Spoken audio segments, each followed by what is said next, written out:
விஜய் எனக்கு ஒரு கவிதை சொல்லணும்னு ஆசைப்படுறேன். நான் உங்களை சந்திப்பேன் என சிந்தையிலும் நினைக்கவில்லை. நினைத்திருந்தால் நித்தம் ஒரு நொடி சிந்தித்திருப்பேன். என்ன மாயம் செய்தாயோ என்னிடத்தில், என்ன மாயம் செய்தாயோ என்னிடத்தில். ஏனென்று விளங்கவில்லை, ஏதோ புரியவில்லை. 1000 2000 தெரியவில்லை. என்னால் எண்ண முடியவில்லை. எண்ணினாலும் எண்ணில் அடங்கவில்லை. அத்தனை 1000 வார்த்தைகள் உள்ளது உன்னிடத்தில் பேச.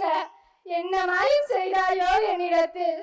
உன்னிடம் 1000 வார்த்தைகள் பேச அள்ளி கொண்டு வந்தேன். என்ன மாயம் செய்தாயோ என்னிடத்தில். உன் கண் பேசும் பாஷையில் அனைத்து வார்த்தைகளும் துள்ளி ஓடின. என்ன மாயம் செய்தாயோ என்னிடத்தில். உங்களை அண்ணான்னு கூப்பிடுறதா அப்பான்னு கூப்பிடுறதான்னு தெரியல. உங்க அரவணைப்பில் அப்பா பாசம் தெரிகிறது. அண்ணன், எனக்கு அண்ணன் இல்ல, இருந்திருந்தா இப்படி இருந்திருப்பாங்கன்னு நினைக்கிறேன். கியூட்டா இருக்கீங்க. இன்னைக்கு தந்தையர் தினம். உங்களுக்கும் ஒரு பொண்ணு இருக்கு. ஏன்னா உங்க பொண்ணா நினைச்சுக்கோங்க. உங்களுக்கும் எங்க அப்பாக்கும் எங்க அனைத்து தந்தையருக்கும் நான் தந்தையர் தின வாழ்த்துக்கள் சொல்லிக்க. ஒரு விஷயம் தள்ளி போகுதுன்னா அதுக்கு ஒரு காலம் வரும்னு நினைக்கிறேன். நான் இப்பெல்லாம் நாளா என்னோட விஜயை பார்க்கணும்னு நினைச்சிட்டு இருந்தேன். அந்த மேடையில் இத்தனை நாள் விருது கொடுத்திருக்காரு. ஆனா இந்த நாள் யாருக்கும் கிடைச்சிருக்காது என்ன மாதிரி. நான் அதிர்ஷ்டசாலி தான்.